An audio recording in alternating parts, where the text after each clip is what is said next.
இப்போ நம்ம இடியாப்ப மாவுக்கு வந்து அரிசி ஊற வச்சிருக்கோம். இது வந்து ஒரு 4 கிலோ பச்சரிசி. நான் வந்து ஒரு 2 மணி நேரத்துக்கு முந்தையே ஊற வச்சிட்டேன். நல்லா ஊறிடுச்சு. இதை நல்லா அலசிட்டு நம்ம போயிட்டு மேலே போய் காய வச்சிடலாம். ஃபர்ஸ்ட் ஸ்டெப்பு நம்ம இடியாப்ப மாவுக்கு இதான் செய்யணும். வாங்க நம்ம கழுவிட்டு காய வச்சிடலாம்.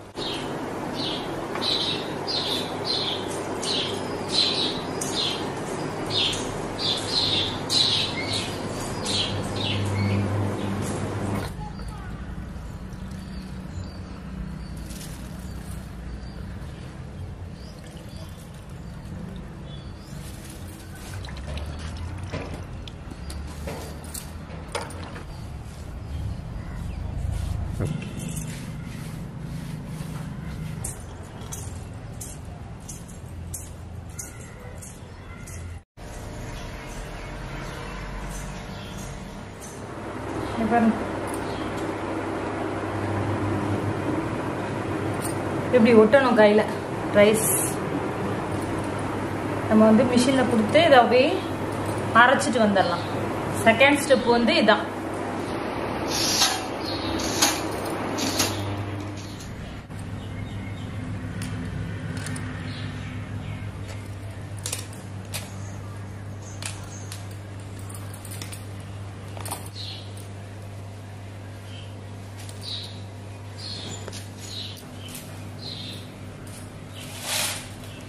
நல்லா துணியில இந்த மாதிரி நல்லா சுருட்டி கட்டிட்டு நம்ம வந்து இட்லி பானையில் வந்து இட்லி அவிப்போம் இல்லையா, அந்த மாதிரி இது மேலே வச்சு, அதாவது புட்டு அவிக்கிற மாதிரி அவிச்சிட்டு ஒரு கரெக்டாக ஒரு 5லேருந்து 6 நிமிஷம் வந்து அவிச்சா போதும்.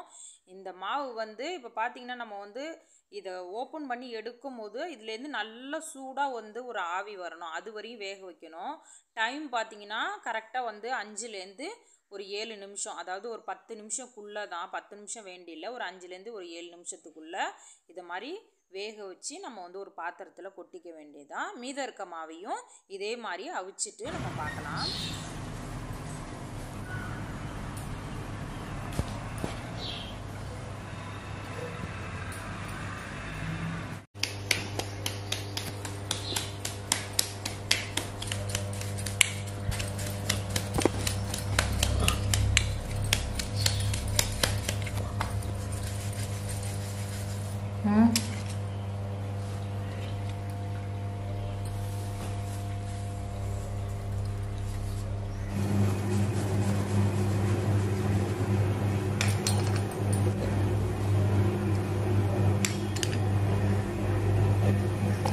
ரெடி பண்ணிட்டோம்.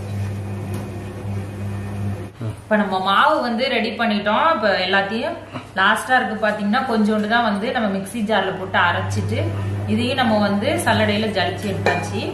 இப்போ பாத்தீங்கன்னா இந்த மாவு வந்து நம்ம வந்து ஒரு 6 மாசம் வரையுமே வந்து ஸ்டோர் பண்ணி வச்சுக்கலாம். அப்படியே இதுல வந்து இடியாப்பம், அப்புறம் வந்து புட்டு, அப்புறம் கொழுக்கட்டை, இந்த மாதிரி நிறைய விஷயம் நம்ம அரிசியில என்னென்னலாம் பண்ணுவோமோ அதுக்கு வந்து இதை யூஸ் பண்ணிக்கலாம். இதை வந்து இன்னொரு என்ன, இந்த கடைசி ஸ்டெப் என்னன்னா, இது நல்லா வெயில்ல வந்து நல்லா காய வச்சுட்டு எடுத்து வச்சுக்கணும். நல்லா பொல பொலன்னு இப்போ கொஞ்சம் ஒரு மாதிரி ஈரமா இருக்க மாதிரி இருக்கு. இதை வந்து நல்லா வந்துட்டு காய வச்சுட்டு அதுக்கப்புறம் வந்து நம்ம ஸ்டோர் பண்ணி ஒரு டப்பில போட்டு வச்சுக்க வேண்டியதுதான். இவ்வளவுதான். இப்போ இதுல வந்து நான் காய வச்சுட்டு இடியாப்பம் உங்களுக்கு செய்து காமிக்கிறேன்.